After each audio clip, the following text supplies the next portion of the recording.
The German panzer divisions that smashed through the Ardennes forest in May 1940 didn't just defeat the French army.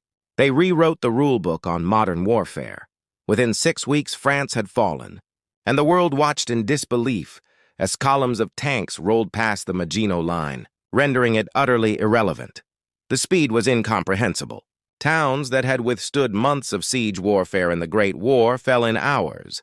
French infantry, equipped much as their fathers had been in 1918, found themselves facing an enemy that moved faster than their communications could track. When Panzer thrusts and IVs came rumbling down country roads, supported by Stuka dive bombers and mechanized infantry, the standard response became tragically predictable: scatter, retreat, or surrender. The psychological impact exceeded the tactical devastation. German armor wasn't necessarily superior in every technical specification. French tanks often had thicker armor and comparable guns, but the coordinated blitzkrieg doctrine created an aura of invincibility. Infantry soldiers across Europe absorbed a brutal lesson.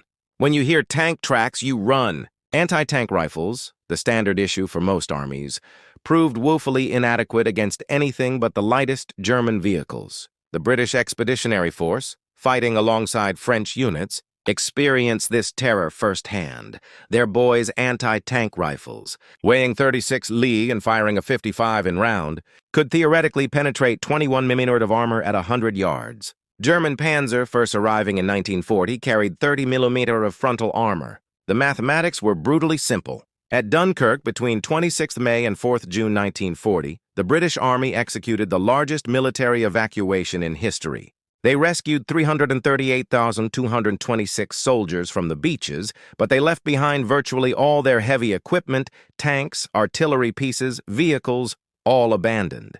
The anti-tank guns that might have given infantry a fighting chance against German armor sat rusting on French soil. Britain now faced the genuine possibility of invasion, and the forces defending the island possessed almost nothing capable of stopping a panzer column.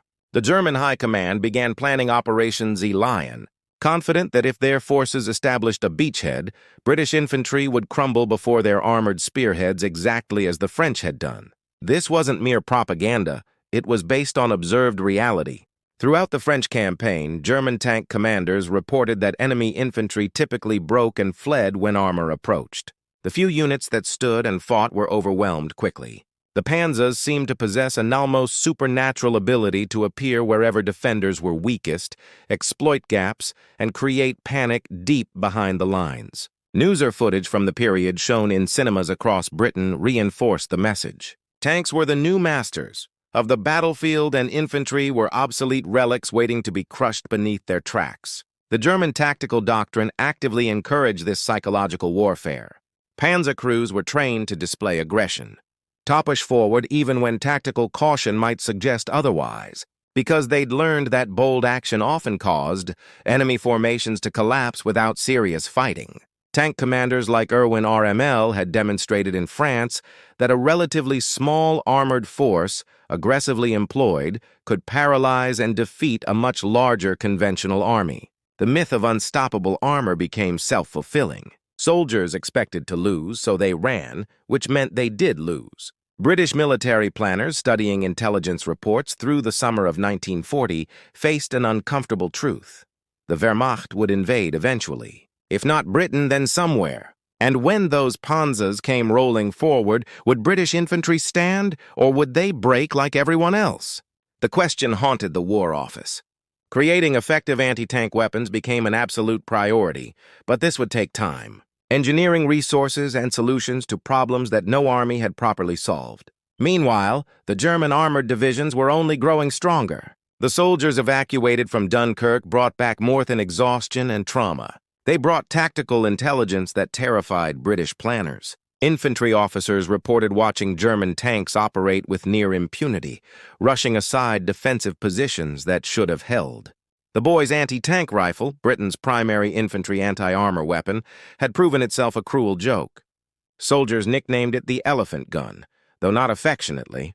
The weapon's ferocious recoil broke collarbones and dislocated shoulders, whilst its armor-penetrating capability had already become obsolete. Firing a ton approaching Panzer with a boy's rifle wasn't combat. It was suicide with extra steps. Britain's heavier anti-tank guns, the 2-pounder towed pieces, were effective enough when properly positioned, but they shared a fatal flaw with all conventional anti-tank artillery.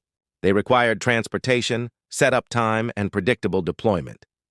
German reconnaissance aircraft and forward observers quickly learned to identify anti-tank gun positions, which were then neutralized by artillery or simply bypassed.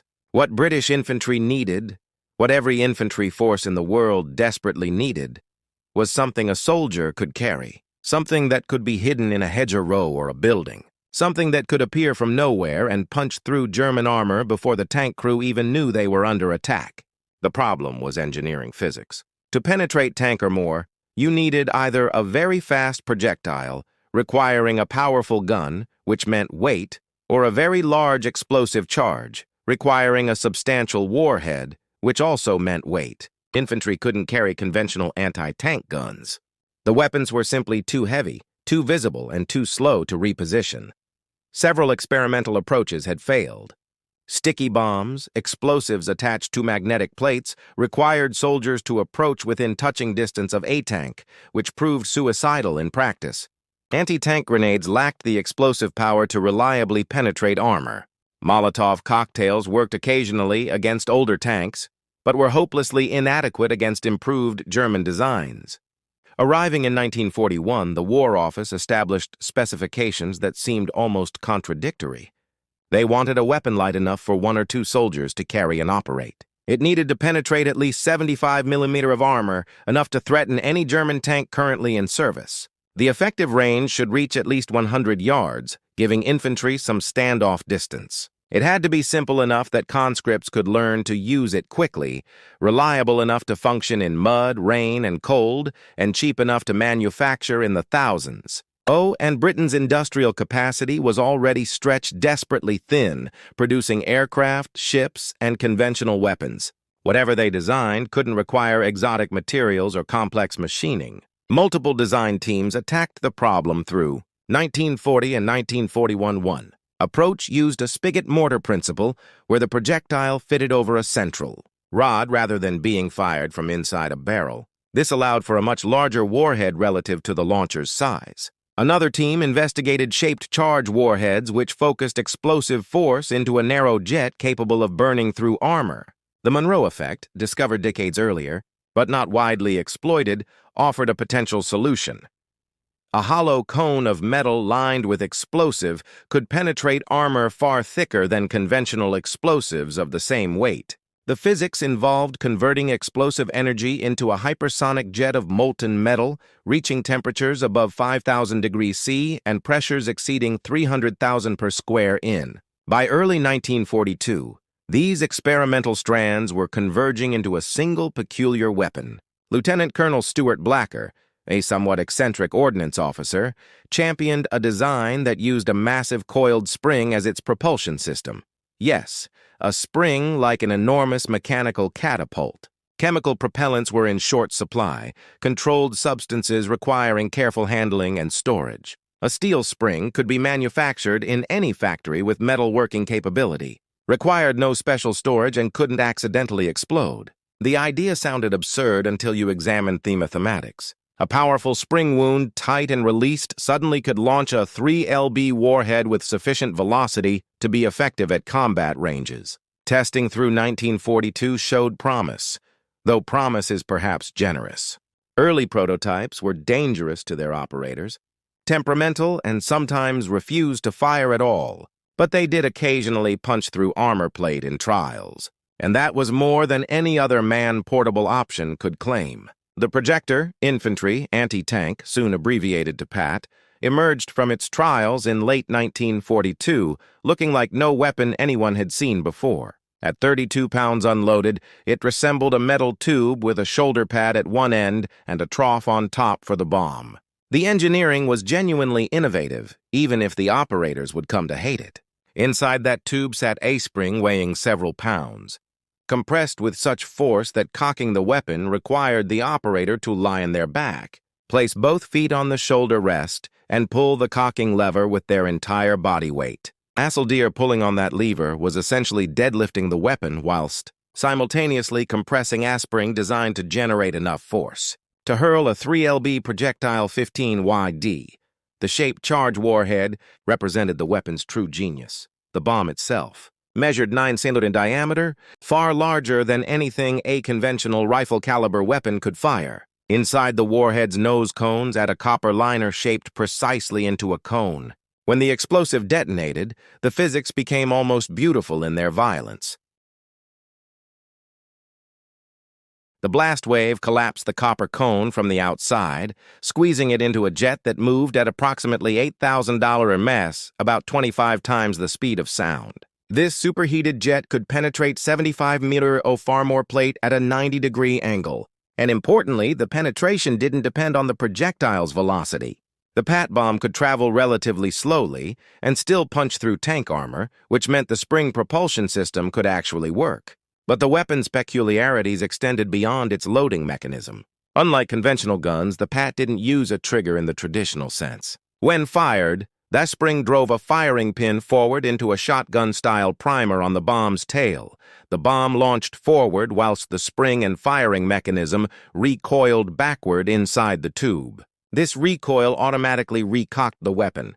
Theoretically, in practice, if the bomb failed to launch properly, or if the operator didn't hold the weapon firmly enough, the spring wouldn't compress for the next shot.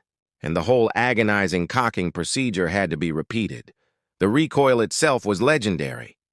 Veterans described it as being kicked by a horse directly in the shoulder. Firing while standing was inadvisable, unless you enjoyed being knocked flat on your back. Production began in earnest in early 1943. British factories churned out PIATs by the thousands, whilst training courses attempted to teach soldiers how to use this peculiar weapon effectively. The training manuals read like cautionary tales. Never fire from an enclosed space. The backblast could kill you. Never lean the weapon against anything whilst loaded. It might discharge. Always ensure the bomb is fully seated in the trough. A partially loaded bomb could detonate immediately. Keep the spring mechanism clean and lightly oiled, but not too oily or it won't compress properly. In cold weather, the spring loses tension. In hot weather, the lubricants can cause malfunctions. Effective range is 100 yards, but accuracy at that distance is optimistic at best. For reliable hits, get within 50 yards. For guaranteed penetration, get closer still. The weapon's official designation caused some confusion. Calling it a projector rather than a launcher or gun was bureaucratic peculiarity. Perhaps the War Office wanted to avoid comparisons with proper anti-tank guns. Infantry, meanwhile, developed their own terminology. Some called it the PIAT bomb thrower. Others used less printable names. After experiencing the shoulder-bruising recoil or wrestling with the cocking mechanism in the middle of a firefight. But unlike the boys' anti-tank rifle, which soldiers abandoned whenever possible, the PIAT earned grudging respect. It was brutish, uncomfortable, and difficult, but it worked. When a PIAT bomb hit a tank properly, the results were devastating. By mid-1943, PIATs were being distributed to infantry battalions heading for the Mediterranean theater. Each weapon came with a canvas carrier bag, several bombs, and minimal training. The shaped charge warheads were sensitive to impact and had to be handled carefully during transport. The bombs themselves looked almost comical. Bulbous heads on stick-like tails, more like oversized darts than proper ammunition. Soldiers quickly learned that the bombs could be devastating against more than just tanks. Fortified positions, concrete bunkers, and even buildings could be engaged effectively. The PIAT's versatility began to emerge in combat, though its primary purpose remained clear. Give infantry a fighting chance when German armor appeared. The PIAT received its baptism of fire in Sicily during Operation Husky, the Allied invasion beginning on 10th of July, 1943 British. Infantry going ashore carried these unfamiliar weapons with a mixture of curiosity and skepticism. The Sicily campaign presented ideal conditions for testing the PIAT's capabilities. Narrow roads, stone-walled villages, terrace hillsides where tanks were channeled into predictable routes.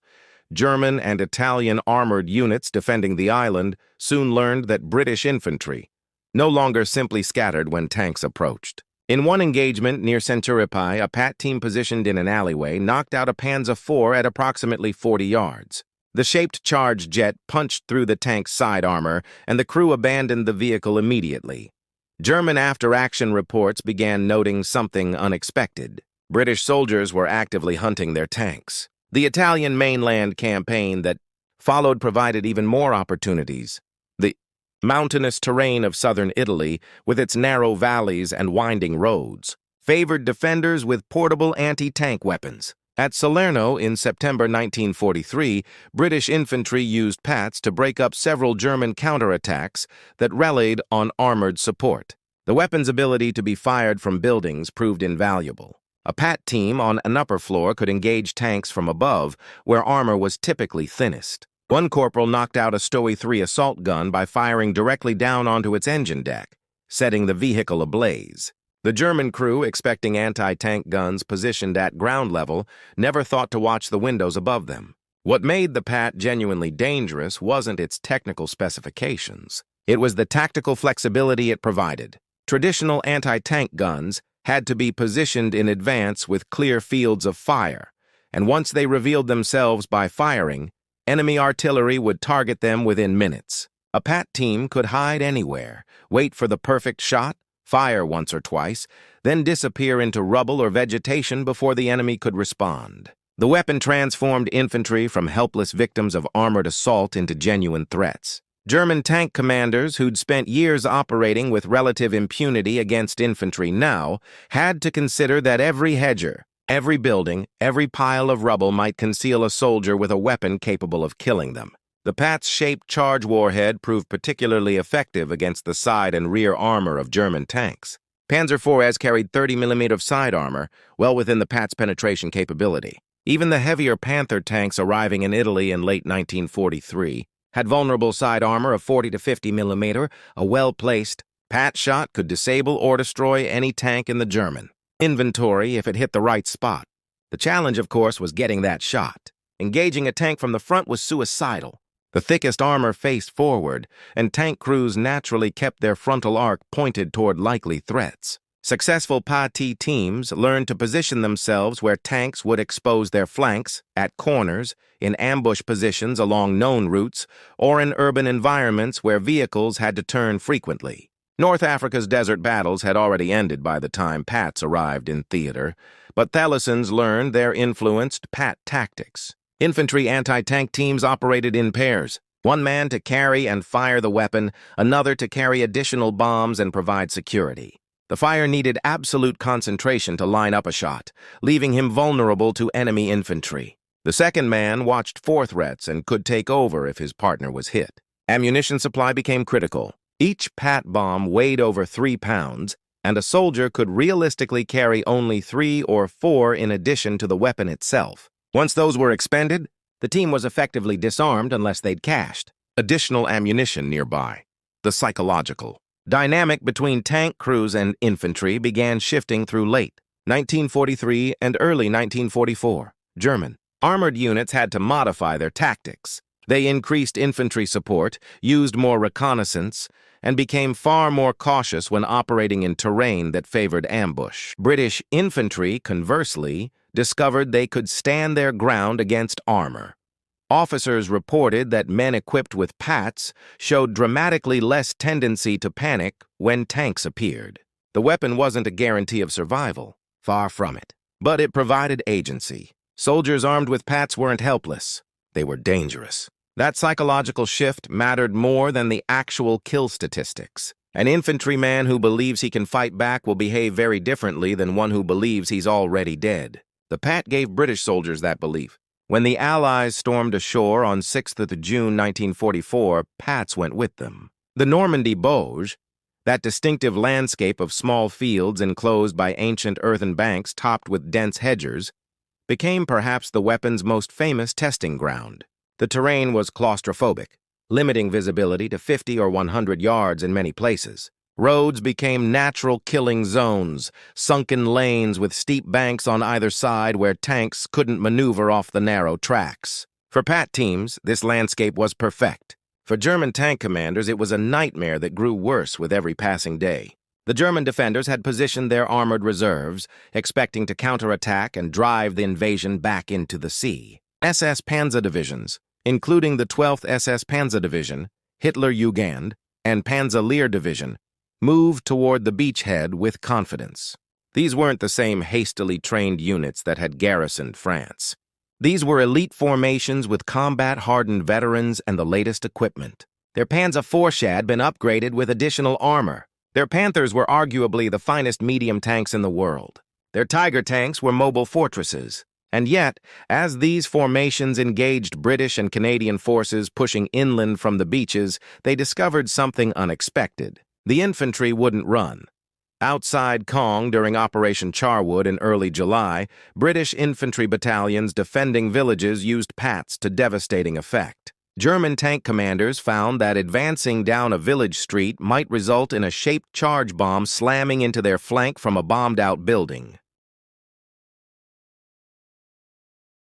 The Panthers' frontal armor could shrug off most Allied anti-tank rounds, but their sides remained vulnerable, and the Bocage forced tanks to expose their flanks constantly. A Panther would rumble past a hedgerow, and a PAT team concealed in the undergrowth would fire at point-blank range. The 75mm penetration capability was more than sufficient against side armor at 30 yards. Operation Epsom, launched on 26th of June, saw some of the heaviest fighting. British infantry advancing toward the Odon River faced repeated German counterattacks spearheaded by armor.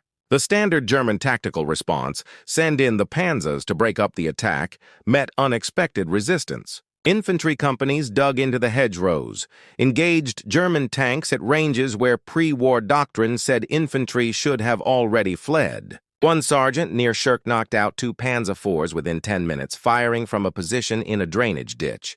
The first tank was hit in the track assembly, immobilizing it. As the crew bailed out, the second tank attempted to reverse, exposing its thinner rear armor. The second PAT bomb penetrated the engine compartment and the vehicle burned. The Germans tried adapting their tactics. They increased infantry screens around their tanks, using foot soldiers to clear suspected PIAT positions before armor moved forward.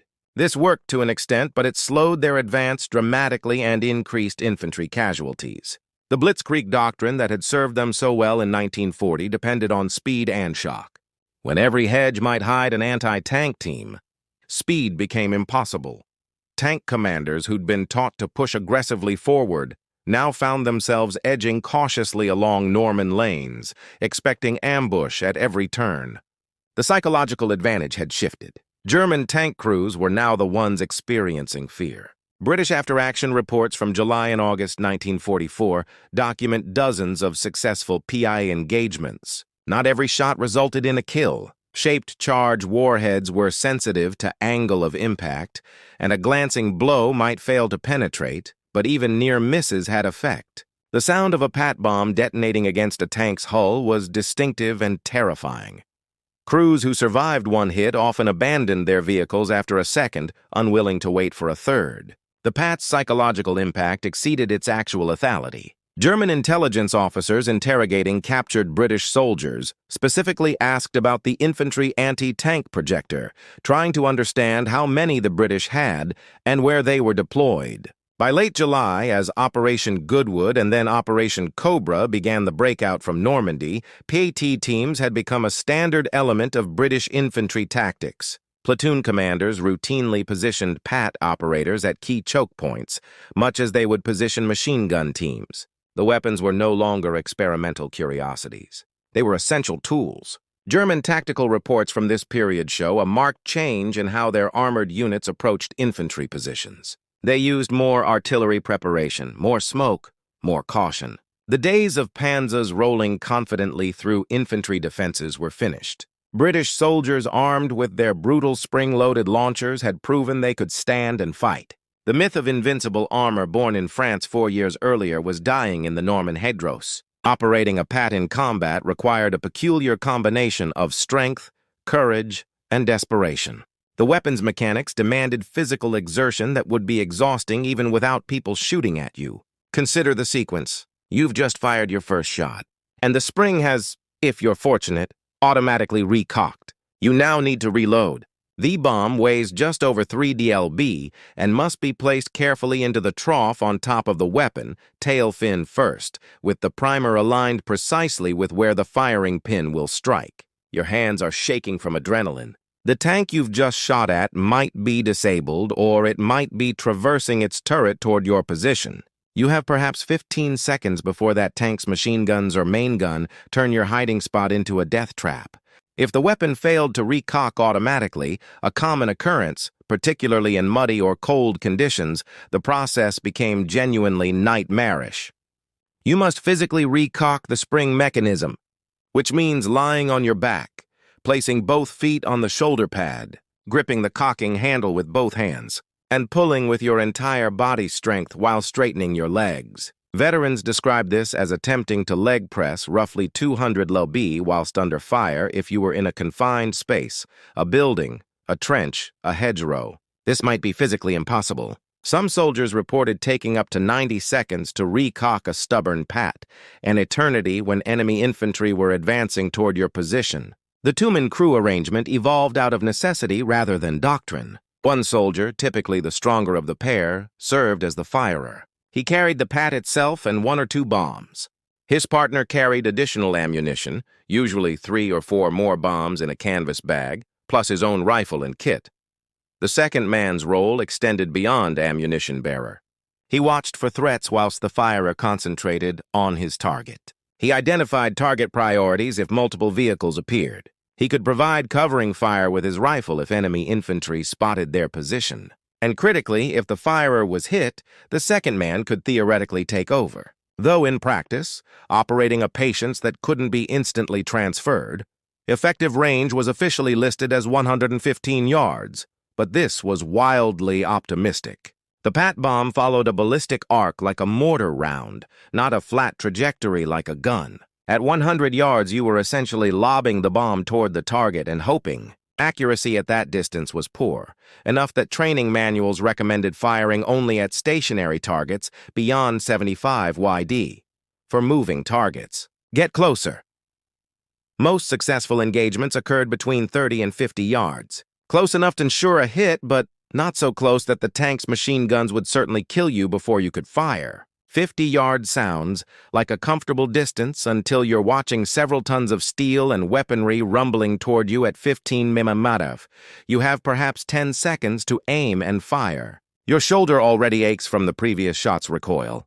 The weapon weighs 32 lb and must be held steady despite your arms trembling. The shape charge warhead's effectiveness depended critically on impact angle.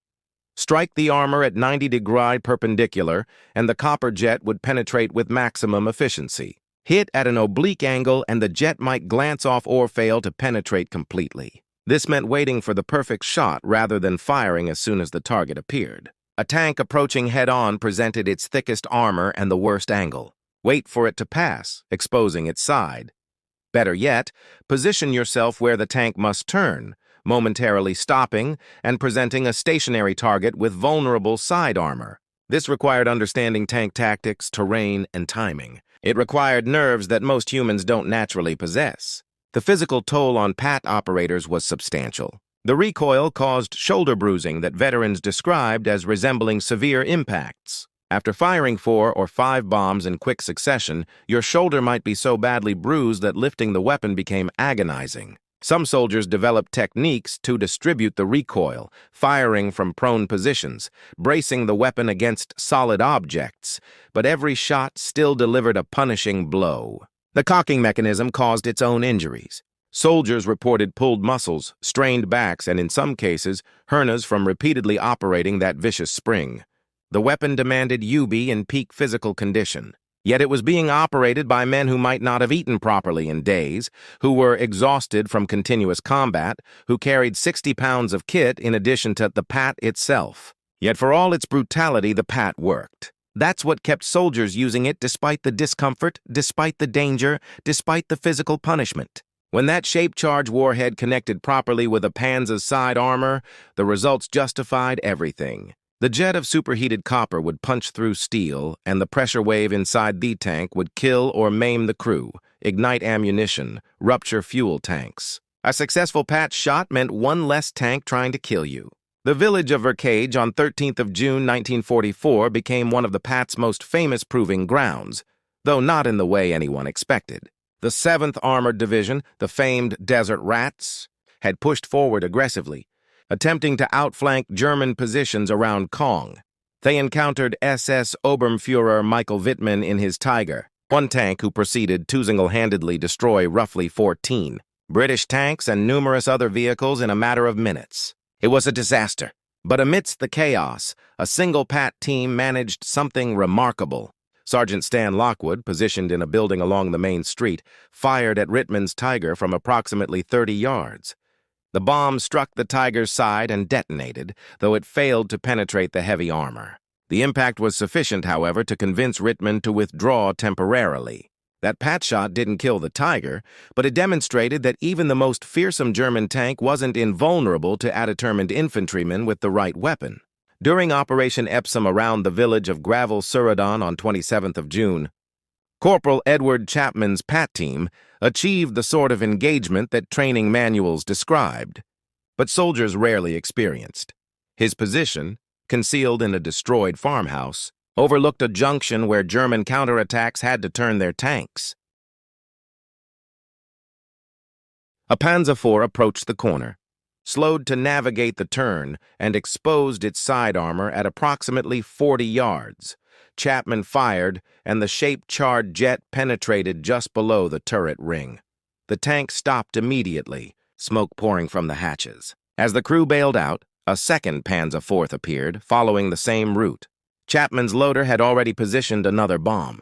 The second shot struck the track assembly, immobilizing the vehicle. Chapman's citation for the military medal noted that he'd held his position, despite being under sustained small arms fire, waiting for the exact moment when his targets were most vulnerable. The fighting around Hill 112, that desperately contested piece of ground southwest of K, saw Pats prove their worth repeatedly. Through late June and early July, the hill changed hands multiple times with German armored counterattacks, attempting to dislodge British infantry who'd clawed their way to the crest. On 29th of June, a company of the Duke of Cornwall's light infantry faced a counterattack by Panthers from the 9th SS Panzer Division. The infantrymen dug into hastily scraped trenches, watched the Panthers approach across open ground. Standard doctrine said they should withdraw. Infantry couldn't hold against Panthers. They didn't withdraw. 3 PAT teams positioned in mutually supporting positions engaged the Panthers at ranges between 50 and 75 yards. One Panther took a direct hit on its side armor and was knocked out. The other 2 withdrew after near misses, unwilling to continue without infantry support. The company held the hill near Caen during Operation Charwood on 8th of July. Private Arthur Harnesses found himself in a situation that shouldn't have been survivable. His platoon, occupying shell-damaged houses in the village outskirts, came under attack by 2 Painter 4s supporting German infantry. The first tank approached down the main street, machine guns raking the buildings. Harness, positioned on the first floor of a stone cottage, waited until the Panzer passed beneath his window. He fired almost straight down onto the tank's engine deck where armor was thinnest. The shaped charge jet penetrated, and Thangine caught fire immediately. The crew evacuated, running past Harness's position. The second Panzer, seeing its companion disabled, reversed rapidly and withdrew.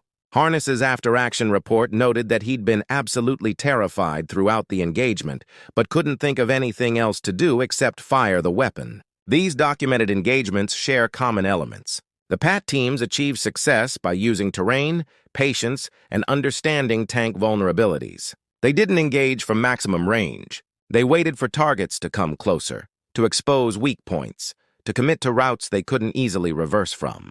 They accepted extraordinary personal risk. A PAT operator firing at a tank from 40 yards was well within range of that tank's weapons. If the shot missed or if it failed to penetrate, the tank crew now knew exactly where you were. The engagement became binary. You killed the tank or the tank killed you. There wasn't much middle ground. The kill-to-loss ratio for PAT teams was never systematically recorded, but anecdotal evidence suggests it was sobering. For every successful engagement, there were teams that died attempting the same thing, caught by machine gun fire whilst trying to aim, killed by artillery after revealing their positions, crushed when tanks simply drove over their trenches. The weapon gave infantry a chance, not a guarantee. But that chance was more than they'd had in France 4 years earlier.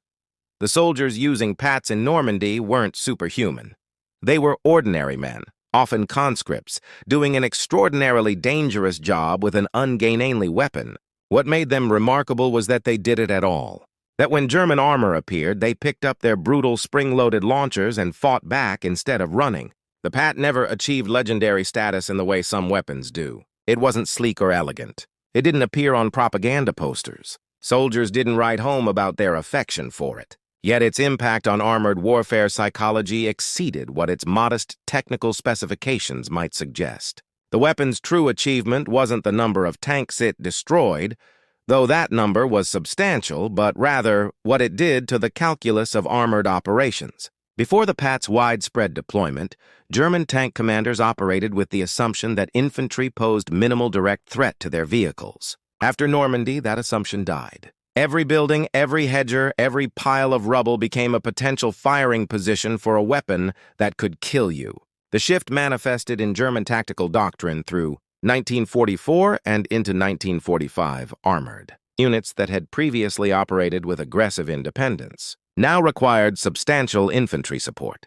Reconnaissance became more thorough advances, more cautious. The pace of armored operations slowed markedly when operating in terrain that favored close-range ambush. This slowdown had strategic implications. The German military's advantage had always rested partly on speed and shock, the ability to concentrate force rapidly and overwhelm defenders before they could react properly. When your tanks must inch forward, carefully checking every potential hiding spot, that advantage evaporates. The PIAT, combined with other allied anti-tank weapons, transformed armored warfare from a war of movement back toward something resembling the grinding attrition of the First World War. British infantry psychology underwent an equally profound transformation. The men who'd evacuated from Dunkirk in 1940, who'd watched tanks scatter their formations, who'd learned that armor meant defeat, those lessons had to be unlearned. The PIAT provided the tool for that unlearning. When a soldier knows he possesses a weapon capable of destroying the thing that terrifies him, his behavior changes fundamentally. He doesn't panic when he hears tank tracks. He doesn't immediately consider retreat. Instead, he thinks tactically, where's my PIAT team? What's the approach route? Where are the vulnerable angles? This shift from helpless victim to potential threat changed how infantry units functioned.